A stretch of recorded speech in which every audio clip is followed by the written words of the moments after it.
Madame, Monsieur, bonsoir. Bienvenue dans ce journal. À la une de l'actualité, le gouvernement met en place un plan de riposte contre le virus Ebola.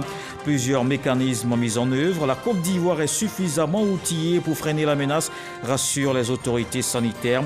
La surveillance épidémiologique est renforcée. Il y a un suivi des cas contacts. Les populations exhortées au respect des mesures. Un dossier à suivre dans ce journal, le déferlement à Koliar, dans la région de la Bagoué. Des milliers de personnes se rendent dans cette localité du nord du pays pour obtenir la guérison grâce à Adissa Touré, la guérisseuse qui soigne gratuitement et avec de l'eau. Miracle ou illusion, la réponse dans quelques instants.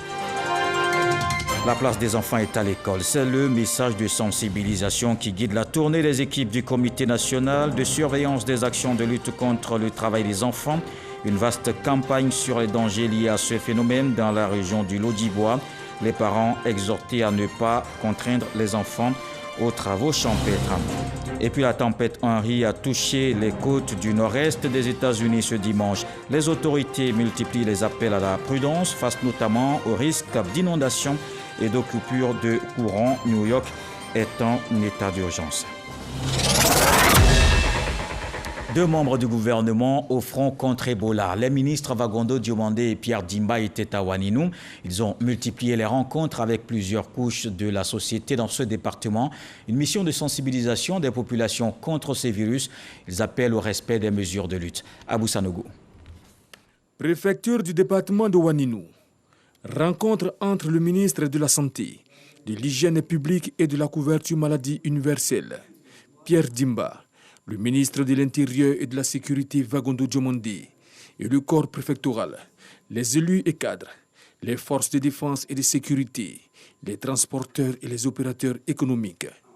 Une rencontre pour faire le point de la situation sécuritaire à Ouaninou et surtout pour appeler chaque acteur à la responsabilité.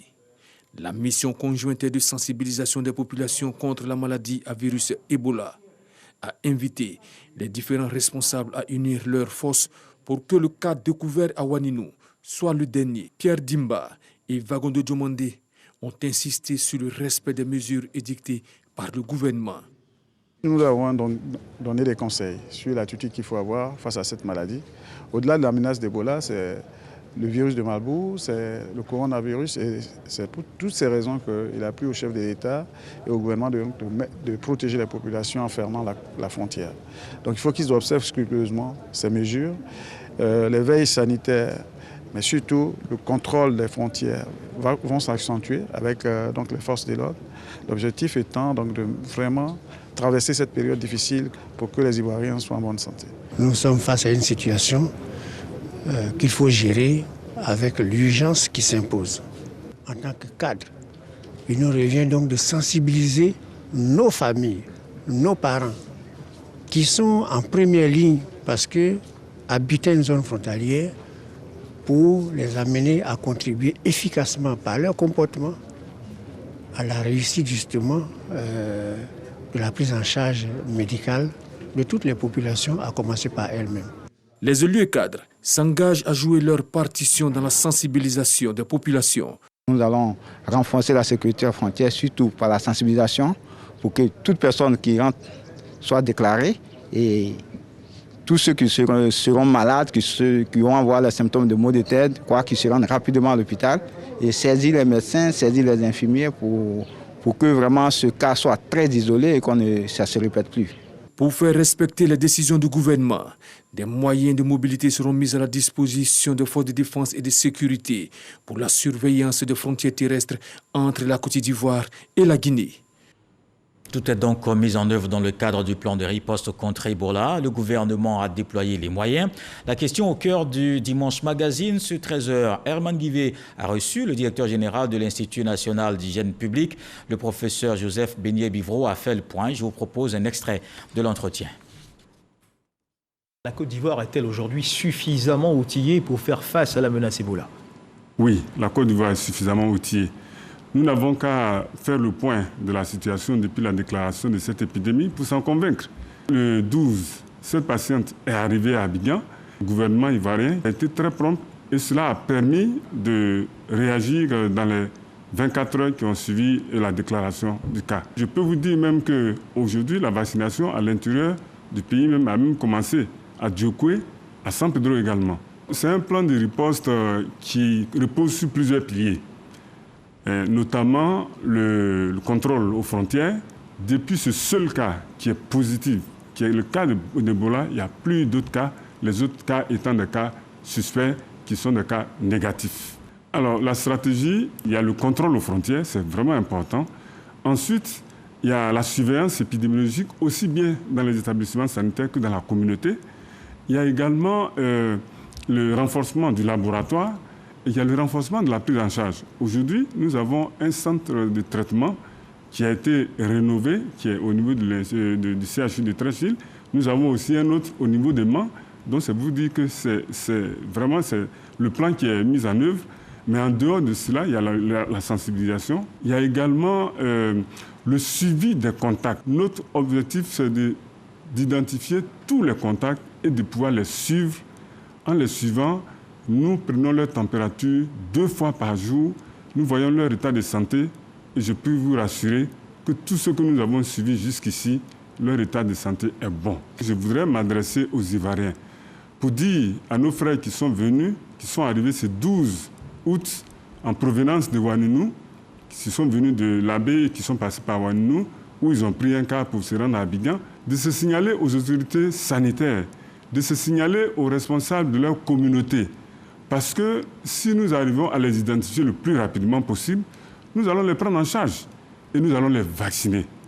Et si ces personnes-là sont vaccinées, ça nous permettra d'éviter la maladie. C'est pour leur bien. Donc, je les invite à vraiment se rendre dans les centres de santé et surtout à se signaler pour que nous puissions les identifier le plus rapidement possible.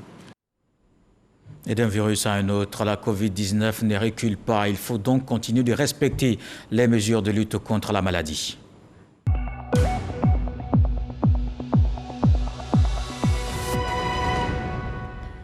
Les structures et organisations multiplient les actions pour aider à lutter contre le coronavirus en Côte d'Ivoire. C'est le cas des Lions Club Aquaba qui viennent de faire un don au district d'Abidjan des kits sanitaires d'une valeur de 67 millions de francs CFA. Le ministre-gouverneur Robert Begré-Mombe exhorte les populations au respect des mesures barrières. Issa Tchonayo. 55 000 visières, dont 5 000 pour enfants et 2 respirateurs. C'est le don d'une valeur de 67 millions de francs CFA fait par les Lions Club à Aquaba au district autonome d'Abidjan. Ces kits sanitaires visent à renforcer la lutte contre le coronavirus dans la capitale économique et ses environs. Nous faisons ce geste parce que nous avons l'habitude de dire partout où il y a un besoin, il y a un lion. Et aujourd'hui, on vient encore le manifester au district d'Abidjan en apportant ces visières et ces respirateurs pour dire que nous sommes toujours là, nous sommes présents pour aider la population, nous sommes au service de la communauté des plus démunis. Un geste salué par le ministre-gouverneur du district autonome d'Abidjan. Robert Begré-Mombe a insisté sur le respect des mesures barrières pour éradiquer la pandémie en Côte d'Ivoire. Respecter les mesures barrières, ça ne coûte pas cher. De se laver les mains avec du savon qu'on a au quotidien, d'observer la distanciation de 1 mètre minimum, d'éternuer dans le coude, d'éviter de se parler nez à nez, bouche à bouche, de mettre son masque que nous essayons d'offrir autant que cela soit possible, et surtout de comprendre les messages pour les véhiculer auprès des autres. Respecter les consignes du gouvernement, c'est pour notre bien à tous. Il a par ailleurs assuré que le district autonome d'Abidjan et les mairies vont multiplier les actions de sensibilisation afin de lutter contre le coronavirus. Un reportage de Walter Amadou Ouattara.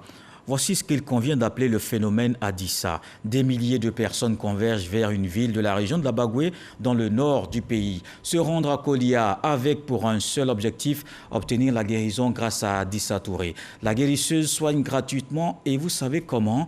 Avec de l'eau. Ces activités ont bouleversé le quotidien des habitants de la petite localité autrefois paisible, mais ça fait l'affaire de certains. Les commerçants, transporteurs, tous se frottent les mains. Qui est au juste Adissa Touré? Miracle ou illusion? Les réponses dans ce dossier de Ami Sissoko. Korogo. 5h30 du matin. La gare de Kolia connaît une ambiance particulière. La dame qui a Kolia là. Grâce à elle, là, ça marche. Depuis la mi-mai, le nombre de départs qui était de 3 à 4 par jour a explosé, atteignant par moment 25. Dans les bagages des passagers, de nombreux bidons. Tous racontent que c'est pour ramener une eau bénie par Adissa Touré, la guérisseuse vers qui converge tout ce monde. C'est l'information qu'on nous a donnée. Bon, en partant, il faut aller à un bidon. Elle a dit là-bas qu'elle finit de faire. Maintenant, vous venez le bidon, vous lavez ça. Si vous venez 4 bidons. Kolia, dans la Bagoué, quartier Saliou Touré où exerce Adissa Touré. Devant sa concession, des milliers de personnes en quête de guérison.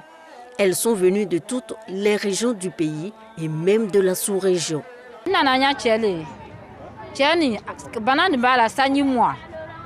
Ça fait 20 ans que mon mari est malade. Et on allait à Boaké, à l'hôpital. Et on a fait des années là-bas. Il n'est pas guéri. On nous a parlé d'une dame qui guérit à Kolia ici. Donc on est venu. Alhamdoulilah, aujourd'hui, il arrive à marcher. Adissa Touré soigne essentiellement avec de l'eau, quelquefois avec du beurre de karité et du miel. Guidé sur l'eau, je pense que certainement c'est la volonté d'Allah subhanahu wa ta'ala. Sinon, on peut se soigner avec tout. Il y a le toucher, il y a le regard, il y a la pensée.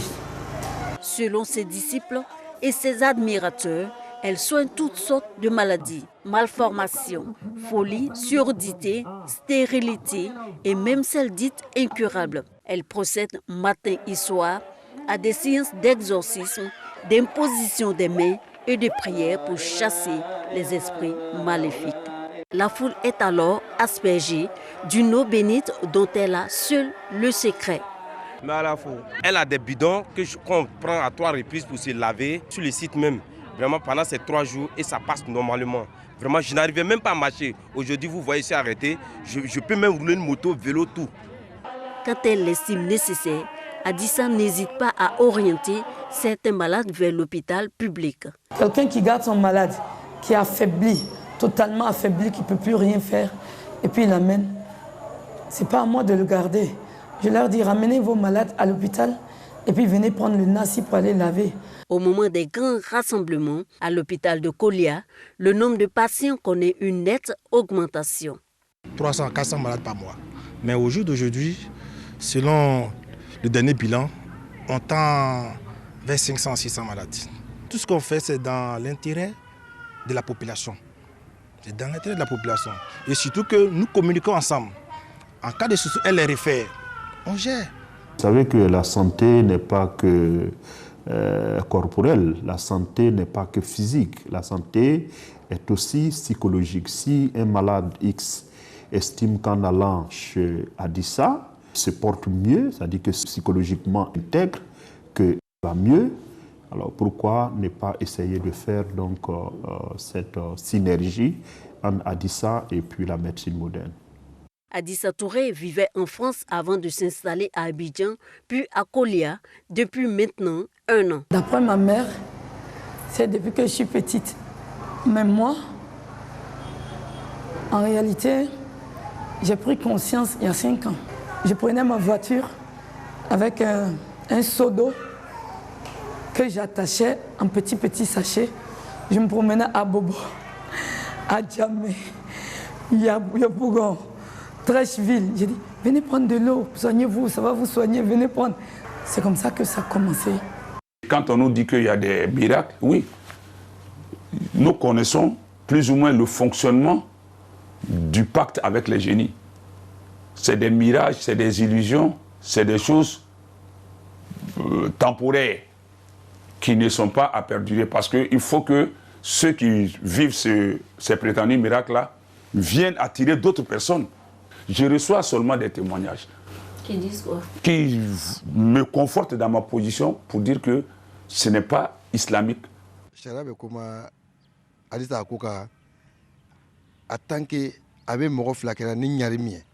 Ce qu'elle fait n'est pas en contradiction avec l'islam. Elle récite l'attestation de foi et demande aux gens de ne rien associer à Allah. Elle guérit par la foi, elle sauve des vies. Et selon le prophète Muhammad Rasoul, celui qui sauve une vie a sauvé 1000 vies. La foi peut guérir en parcourant les évangiles. Au niveau du rapport que Jésus-Christ, qui a guéri, le rapport qu'il a eu avec les malades, dans l'accomplissement de sa mission, on a vu que quand le Christ guérit, à la fin, il dit « ta foi t'a sauvé ». Les soins de Hadissa sont gratuits, mais chaque pèlerin peut faire don d'une somme d'argent pour l'entretien du site. À Kolia, tout un business se développe autour du site de prière. Tout bouge, les vendeurs de poissons, ceux qui venaient avec 10 cartons actuellement sont obligés d'envoyer 40 cartons. Nous consommons plus de 200 000 litres d'eau par jour. C'est mon 4e voyage qui est là. Ça fait 1000 litres. Bon, ça fait 40 pitons. Les pitons pour remplir là, 100 francs, 100 francs. Sa présence a un impact énorme sur l'économie de la commune. Donc aujourd'hui, il y a plus de 150 tricycles qui sont conduits par nos jeunes frères. En réalité, il y a plus de 300 jeunes aujourd'hui qui sont en activité à Kolia. Toute cette affluence vers Kolia n'est pas sans conséquences.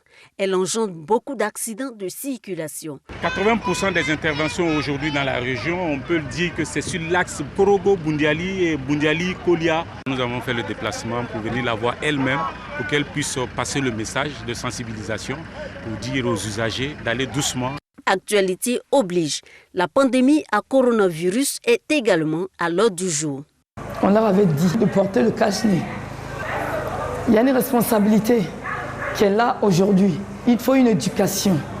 Kolia est situé à moins de 100 km de la frontière du Mali où sévit le terrorisme. Une préoccupation pour les autorités locales. C'est vrai qu'on nous dit que les frontières sont fermées, mais une fois arrivés aux frontières, il semble-t-il qu'ils prennent des tricycles pour pénétrer, pour traverser Tengrela jusqu'à Kolia. Il faut sécuriser la zone, il faut essayer de filtrer pour ne pas que nous soyons surpris demain. Nous avons beaucoup plus peur pour l'aspect sanitaire que pour le djihadisme. Le djihadisme, c'est vrai, nous sommes à la frontière, mais il ne faut pas trop se faire peur parce que nous avons les autorités de la défense qui sont sur place, qui font leur travail. Hadissa Touré, pour les milliers de personnes qui convergent vers Kolia, incarne l'espoir d'une guérison, d'un lendemain meilleur. Le dossier de ce soir, Hadissa, la guérisseuse de Kolia, un sujet de Ami Sissoko. Une vaste campagne de sensibilisation sur les dangers liés au travail des enfants. Durant 2 jours, les équipes du Comité national de surveillance des actions de lutte contre ce phénomène ont investi la ville de Guitry. C'est dans la région du Lodjibois. Les parents exhortés à ne pas contraindre les enfants aux travaux champêtres et dangereux durant ces vacances scolaires. Ami Sissoko. Ne pas prétexter des vacances scolaires pour soumettre les enfants aux travaux dangereux. Voilà l'essentiel du message que les experts du Comité national de surveillance des actions de lutte contre le travail des enfants, CNS, sont allés transmettre aux populations de la ville de Guitry. Un message émanant de la première dame de Côte d'Ivoire, Dominique Ouattara, en sa qualité de présidente du CNS. Ces 2 journées de sensibilisation se sont donc traduites par des ateliers pédagogiques avec des élèves et des rencontres avec les autorités administratives, coutumières et des responsables d'organisation du secteur agricole. Un enfant doit aller à l'école pour étudier. Après avoir fini les études, il peut aller à la maison.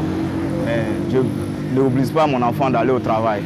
Alors les gens ne veulent plus consommer du cacao qui est fait avec l'esclavage des enfants, l'utilisation des enfants. Et donc on a vraiment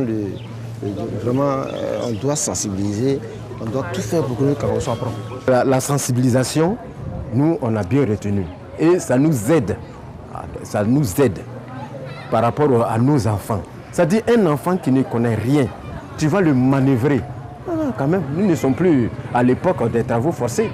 En plus du préjudice porté à la santé de ces victimes, le travail des enfants menace également l'économie ivoirienne. Le président de la République, son Excellence, M. Alassane Ouattara, dès qu'il est arrivé au pouvoir, il a dit ce problème-là, moi, c'est une priorité nationale.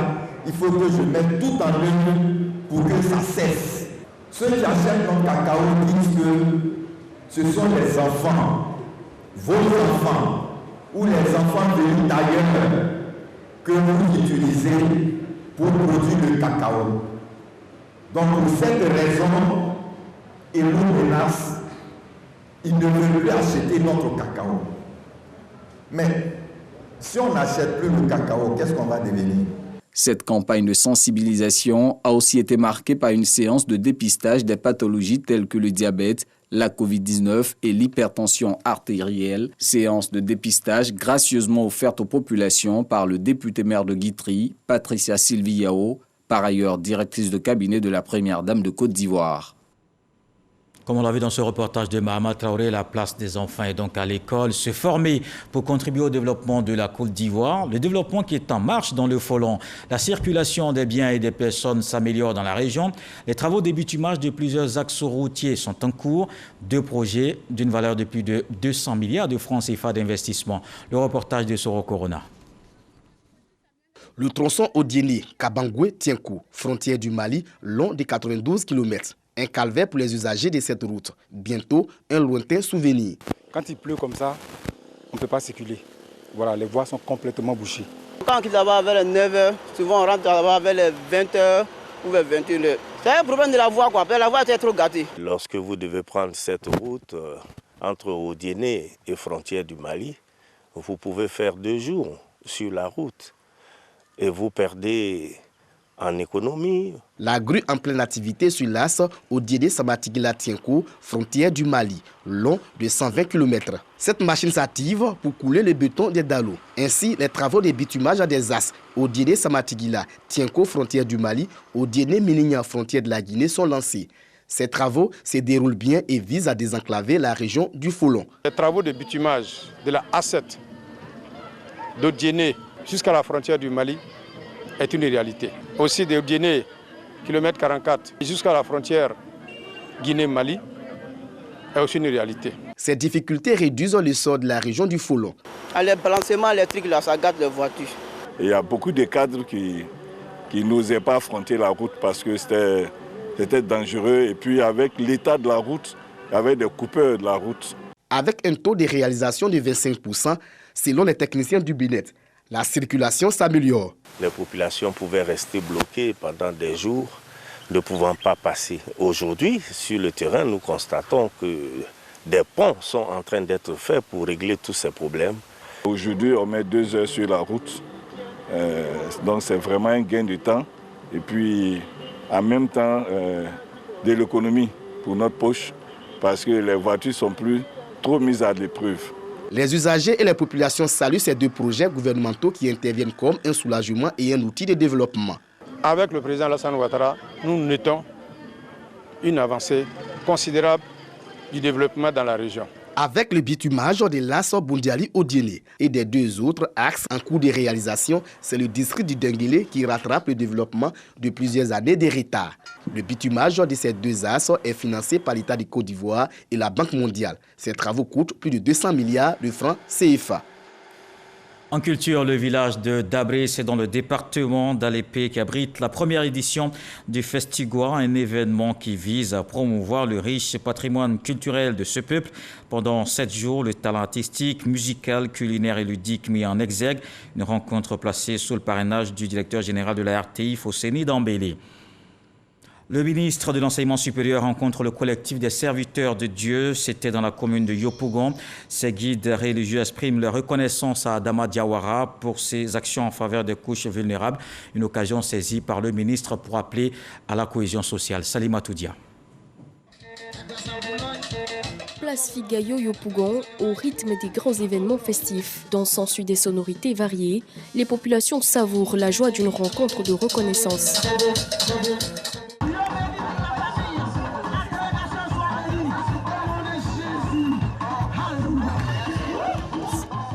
À l'initiative du collectif des pasteurs, les fidèles chrétiens et les membres de l'ONG Cris de cœur, de la femme et de l'enfant sont venus des 4 coins de Yopougon pour communier avec le ministre de l'Enseignement supérieur et de la Recherche scientifique. Une rencontre de reconnaissance au ministre pour ses actions et son engagement à leur côté. Le ministre Adama Diawara, c'est un ministre qui a un cœur qui parle en faveur des démunis, en faveur de ceux qui sont dans le désespoir. Et depuis un certain nombre d'années, il ne cesse d'accompagner l'ONG, le cri de cœur de la femme et de l'enfant. Et nous croyons que quelqu'un qui sait écouter les cris de douleur, de détresse, un tel homme mérite qu'on l'accompagne et qu'on soit avec lui. Face à cette mobilisation, le ministre Adama Diawara a rappelé les réalisations du président de la République pour le développement du pays. Pour un climat de paix, il a invité les guides religieux à toujours privilégier la solidarité et l'union. Ce pays aujourd'hui a besoin de paix, d'union, de fraternité, de réconciliation, de cohésion sociale. Donc lorsque une prière est organisée pour ces différentes valeurs, cette prière est à saluer.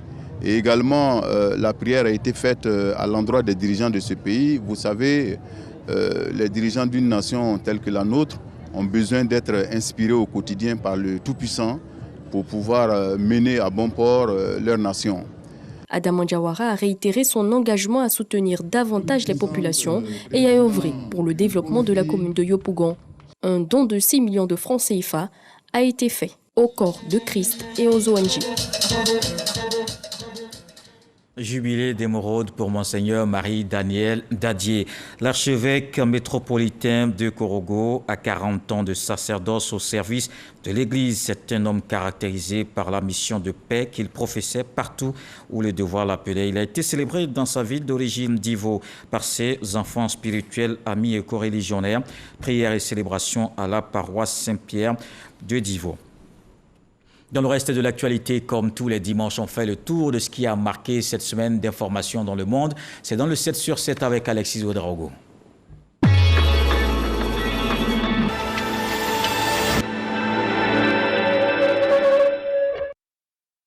Devant l'avancée des talibans, des milliers d'Afghans se sont précipités lundi à l'aéroport de Kaboul, espérant embarquer sur des vols quittant le pays. Les médias ont signalé plusieurs morts de personnes tombées d'appareils tentant de s'y accrocher au moment du décollage. Après le tremblement de terre qui a frappé Haïti faisant plus de 2000 morts, les averses charriées par la tempête tropicale Grace se sont abattues sur l'île mardi. Une situation qui plonge un peu plus dans le chaos le pays en pleine crise depuis l'assassinat du président Jovenel Moïse le 7 juillet dernier. UNICEF estime que 1,2 million de personnes, dont 540 000 enfants, étaient affectées. 80 personnes, dont 65 civils et 15 gendarmes ont été tués dans une attaque menée par des djihadistes contre un convoi militaire qui escortait des civils dans le nord du Burkina jeudi. Le président Roch-Marc Christian Kaboré a décrété un deuil national de 3 jours. Le pont aérien se poursuit pour soulager les hôpitaux antillais saturés par les cas de Covid-19. Selon le ministère français de la Santé, ces professionnels de santé doivent assurer la relève de 240 médecins, infirmiers et aides-soignants. Le président américain juge la décision nécessaire.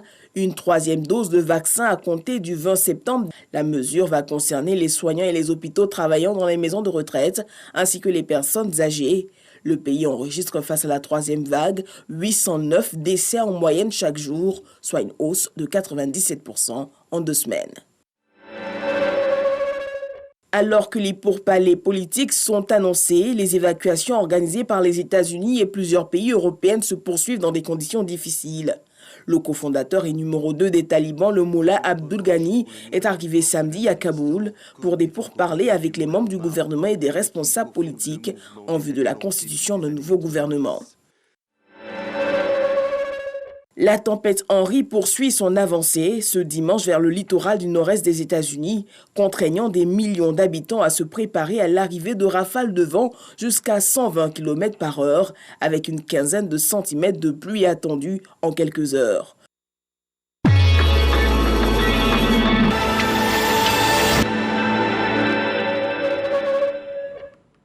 Voilà qui met un terme à ce journal. Merci de l'avoir suivi. Retour de l'actualité 23h avec Abdoulaye Koné. Je vous souhaite une fructueuse semaine et on se quitte avec ce que dit le sage ce soir. De longues lianes ne suffisent pas pour construire une case. Il en faut aussi des courtes.